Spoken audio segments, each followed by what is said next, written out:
Merhaba, asker. გამარჯობა მეგობრებო. დღეს მინდა თქვენი ყურადღება მივაპყრო ერთ ესეთ მნიშვნელოვან საკითხს, რომელიც ამ ბოლო პერიოდში, ასე ვთქვათ, მთავრობამ რადიკალური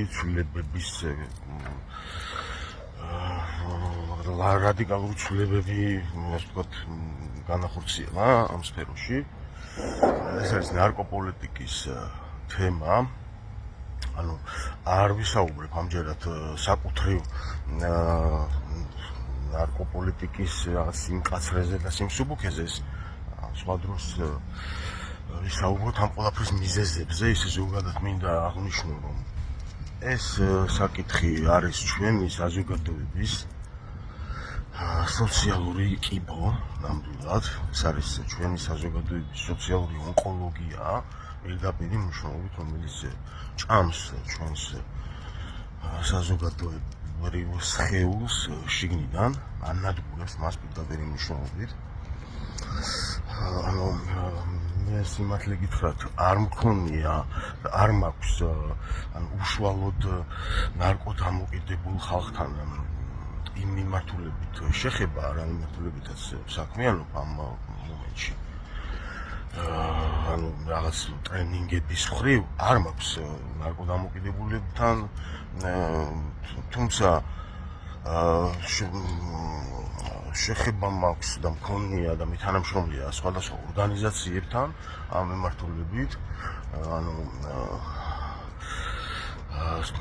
სატრენინგო პოლიტიკის შემუშავების მხრივ, ტრენინგების სცენარების შემუშავების მხრივ, მაგალითად სტრატეგიის შემუშავების, სხვადასხვა კვლევით პროექტებში მივიღე, ანუ ინფორმაციას ვთხოვ ამ მიმართულებით და მათ შორის, რა თქმა უნდა, ყველას ყავს ვიღაც ნაცნობი და ვიღაც მეგობარიც და ნათესავი თუ თითო ადამიანი ყველას ყავს, იმიტომ რომ უდიდესი რაოდენობაა საქართველოში ოფიციალურად რეგისტრირებულ ნარკოდამოკიდებულებზე მაქვს საუბარი და სხვათა შორის მინდა ვთქვა, რომ ჩემი რაღაც საქმიანობა ამ მიმართულებით ძირითადად ანაზღაურების გარეშე განმეხორციელებია. ყოველგვარი ანაზღაურების გარეშე. თუ კი რაღაც სპეციფიკური ფორმაც არ ეხება ახლა საქმე. ხო და ეს საკითხი ძალიან ყინული საკითხია ჩვენი საზოგადოებისთვის და მასშტაბურიც არის ამავე დროს რა. ანუ საუბარია დაახლოებით სულ მცირე 300,000 ოფიციალურად რეგისტრირებულ წამოჯექსები. 300,000 ოფიციალურად რეგისტრირებულ მომხმარებელზე სულ მცირე. ეს ასევე არის 300,000 ოჯახი, ხო? ანუ სულ მცირე ახლა რაღაც დედა და მამა თუ ყავს, ჩათვალეთ რომ დაახლოებით 1,000,000 ადამიანს შეეხო ეს საკითხი. რა მხრივ მინდა ახლა რომ გავამახვილო ყურადღება, რომ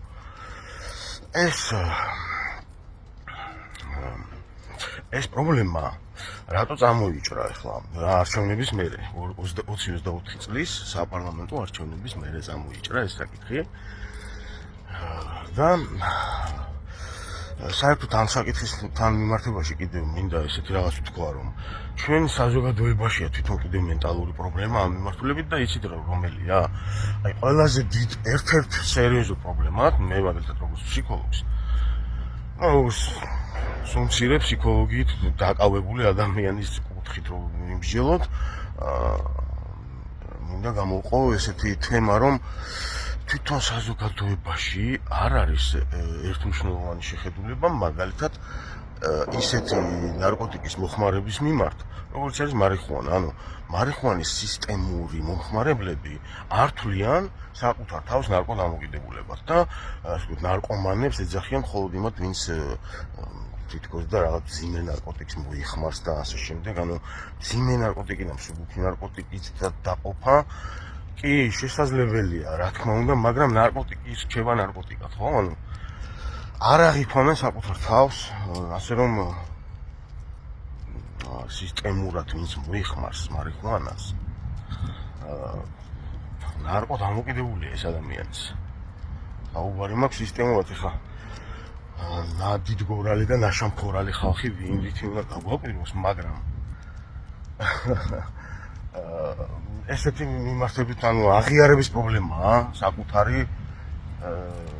საკუთარი რაღაც ნაპოვანებების აღიარების პრობლემა არის ჩვენ საზოგადოებაში ზოგადად სერიოზად. ხო და ანუ არ მინდა რაღაც გადაუხვიო იმ ხას.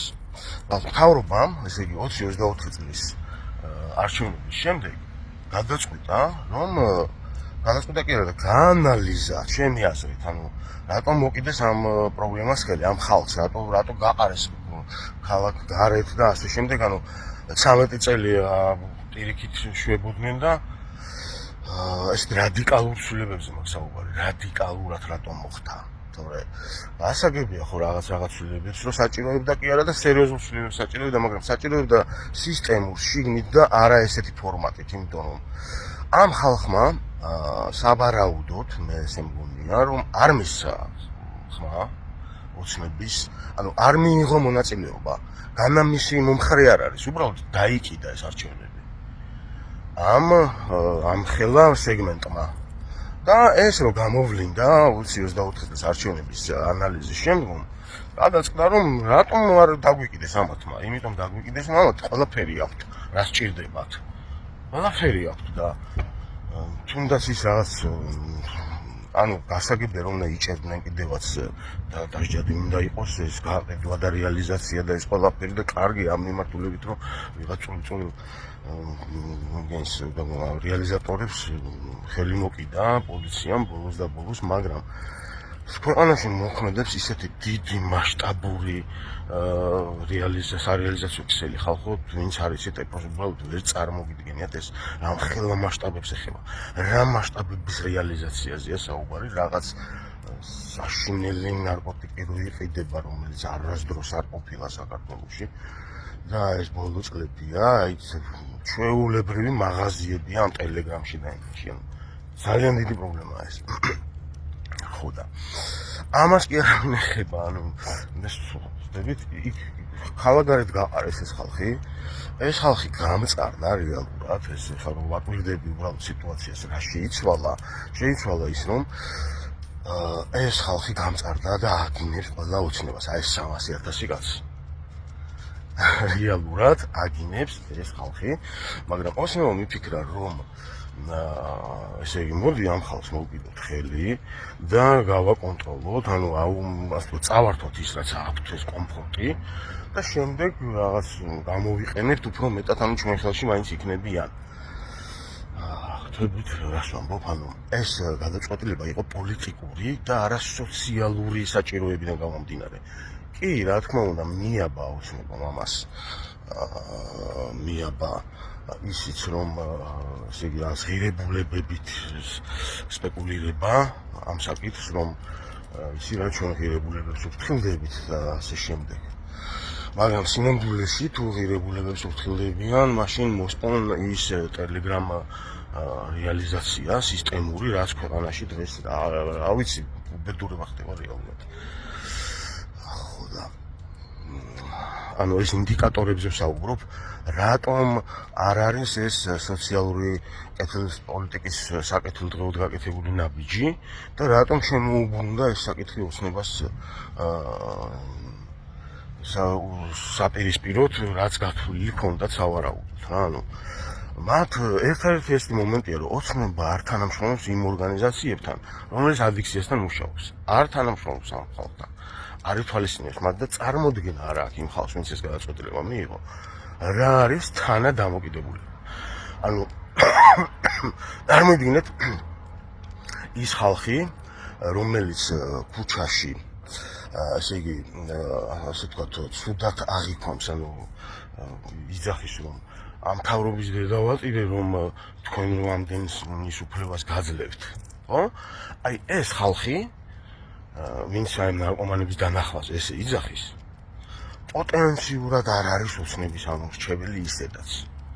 ამ ხალხის მომხრობის თვალსაზრისით თუ გაკეთდა ეს, დამჯერეთ გაცილებით მეტი ამორჩეველი დაკარგა ამ ნაბიჯით ოცნებამ, ვიდრე შეიძინა. რა შეეხება იმ ოჯახებს გაუხარდათ თუ არა, ეხლა თქვენი აზრით გაუხარდათ იმ ოჯახებს, რომ გამწარებული, ანუ თანადამოკიდებულება ისიც რა არის ძალიან სიღრმისეული ფსიქოლოგიური პრობლემაა. ძალიან სიღრმისეული. ეს ოჯახის წევრი ფაქტობრივად ისეთივე დამოკიდებულია რა. ანუ ეს ყველაფერი რაც იყო ჩაფიქრებული ჩემი აზრით ცუდად შემოუბრუნდა. ეხლა არისიან ალბათ რა ქნან, იმიტომ რომ გამიჯერეთ აი რა სხვადასხვა პლატფორმებზე ნახეთ რა ხდება.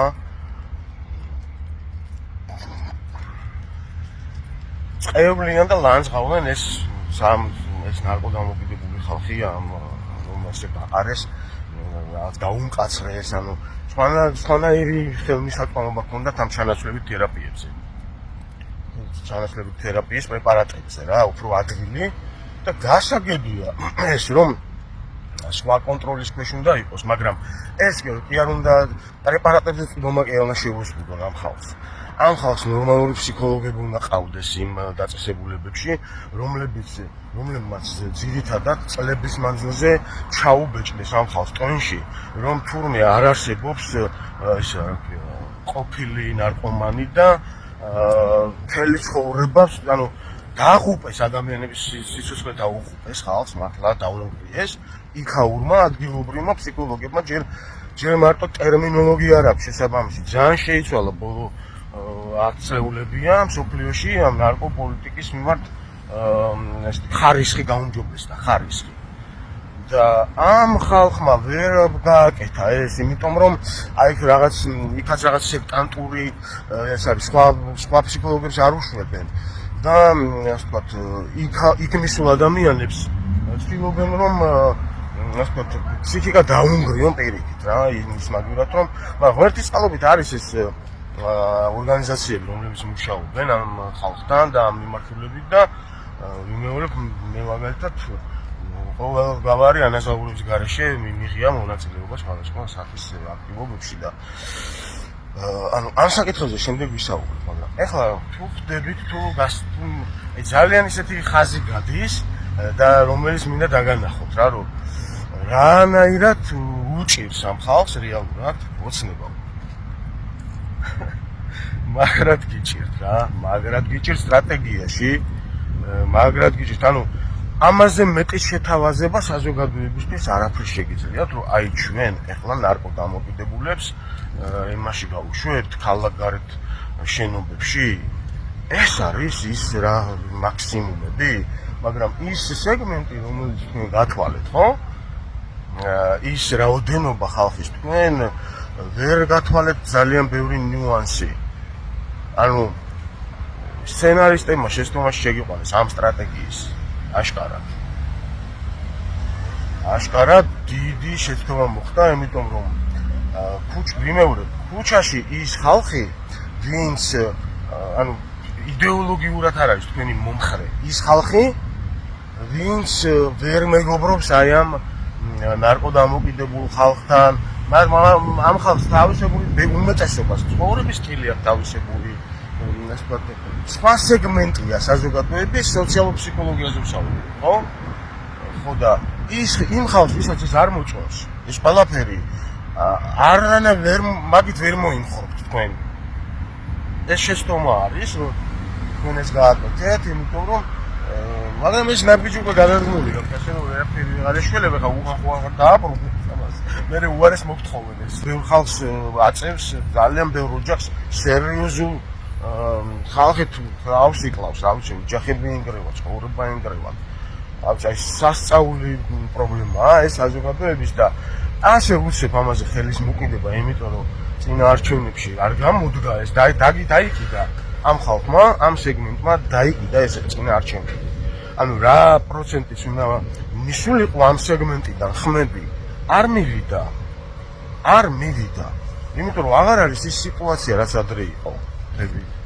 აღარ არის სხვა სიტუაცია უკვე და ამ ხალხმაც ვერ იმუშავა, ვერ დააძალებ რა, ამ ხალხს რომ გინატურა მიიღე მონაწილეობა არჩევნებში ხმა მიეციო და ეხლა მით უმეტეს დარწმუნებული ვარ ეს 300,000 კაცი ისე იზამს, რომ კიდე მინიმუმ ერთი 300,000-მა კაცმა არ მისცეს ხმა პირიქით. ანუ ამხელად ხმები დაკარგეს წარმოგიდგენთ ის ღირებულებითი ნაწილი რომელიც თქვენ მიაბით ამ ნაბიჯებს აი ეს ღირებულებითი ნაწილი რომ აი ჩვენ საზოგადოების კეთილდღეობაზე მზრუნავთ და ამიტომ ჯობია გარეთ იყვნენ ესენი სხვაგან ქალაქგარეთ და ასე შემდეგ ხო ამან საპირისპიროდ იმოქმედა იმიტომ რომ მოგეუბნებით ვინც ამ ნაბიჯის მომხრე იყო და ვისაც ეს მოეწონა ქუჩაში მდგომ ხალხზე ვლაპარაკობ სამეზობლოებზე და ასე შემდეგ ისედაც არ არის თქვენი მხარდამჭერი ამით თქვენ ვერაფერნაირად ვერ მოიპოვეთ საზოგადოების იმ ნაწილის ნდობა რომელიც ისედაც არ არის იდეოლოგიურად არ არის თქვენი მხარდამჭერი ხო და დანარჩენს რაც შეეხება ამ ხალხის ოჯახებს ამ მინიმუმ 300,000 ოჯახს უმცირე ხო აბა დაელოდოთ